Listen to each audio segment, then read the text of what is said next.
साझा करना चाहती हूँ।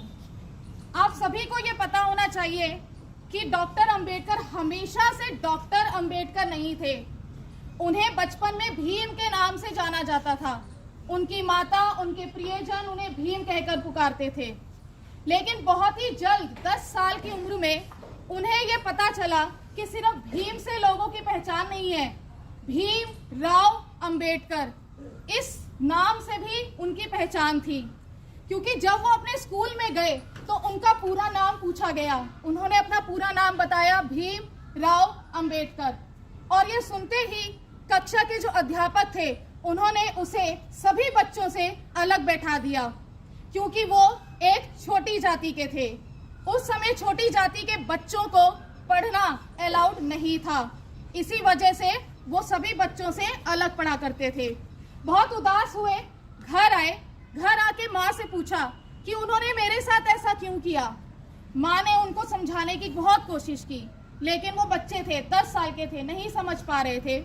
बस एक ही बात माँ से पूछी, माँ मुझे ये सब समझ नहीं आता, बस मुझे ये बता दो कि मैं ये सब कैसे बदल सकता हूँ। माँ ने कहा, देखो भीम, एक ही चीज है शिक्षा, जो तुम्हारे विचारों को दूसरों तक पहुंचा सकती है।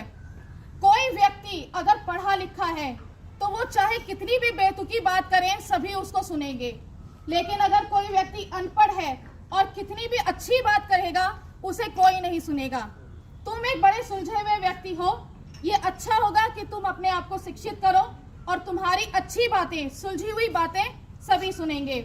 भीम 10 साल के थे, इतनी बातें नहीं समझ पा रहे थे, पर माँ की शिक्षा वाली बात बहुत जल्दी समझ गए और इतने अच्छे से समझ गए कि उन्होंने बीए किया, एमए किया, एमएससी किया, बीएससी किया और वो भारत के पहले ऐसे व्यक्ति बने जिन्होंने विदेश जाकर डॉक्टरेट की। वो अपने समाज के सबसे शिक्षित व्यक्ति बने। और इसका रिजल्ट क्या हुआ? इसका रिजल्ट ये हुआ कि वो आजादी के बाद कानून मंत्री चुने गए और उन्हें देश की सबसे बड़ी जिम्मेदारी मिली, संविधान। संविधान के रचयिता के नाम से भी हम उन्हें जानते हैं।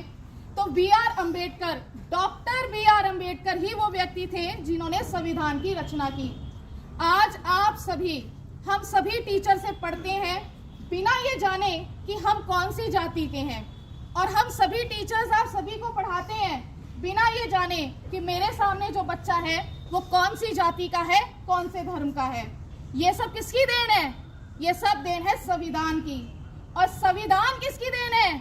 संविधान दान किसकी देन है? Doctor B R. अंबेडकर की।